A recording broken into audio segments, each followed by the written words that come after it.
नमस्कार, माझं नाव डॉक्टर नमिता अंबिके आहे।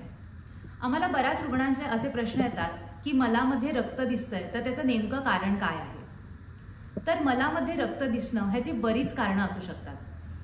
कधी कधी मलामध्ये ब्राईट रेड कलरचं रक्त दिसणं किंवा कधी कधी डार्क रेड कलरचं रक्त दिसणं ह्यामध्ये सुद्धा अंतर आहे।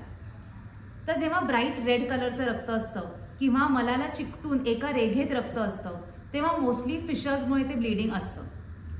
कधी कधी मल झाल्यानंतर रक्ताचे ड्रॉप्स पडतात। अशा वेळेला पाईल्सनी ते ब्लीडिंग होतंय असं आपण समजू शकतो। ब्लीडिंग होण्याची अन्य कारणे सुद्धा आहेत, जसे अल्सर्स असणं किंवा कॅन्सर असणं यांनी सुद्धा ब्लीडिंग आपल्याला बघायला मिळतं। जसं मी सांगितलं की जेव्हा डार्क रेड कलरचं रक्त असतं तेव्हा ते रेक्टम मधून न असता higher up in the intestines मधून कुठून तरी ब्लीडिंग होतंय असं समजलं जाऊ शकतं।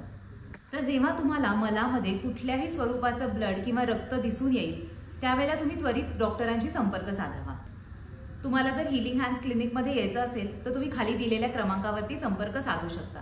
हीलिंग हँड्स क्लिनिकमध्ये सर्वात तज्ञ प्रॉक्टोलॉजिस्ट आहेत, तसेच स्त्रियांसाठी खास फिमेल प्रॉक्टोलॉजिस्ट आहेत। तर कोणताही संकोच न बाळगता तुम्ही आमच्याकडे येऊ शकता। धन्यवाद।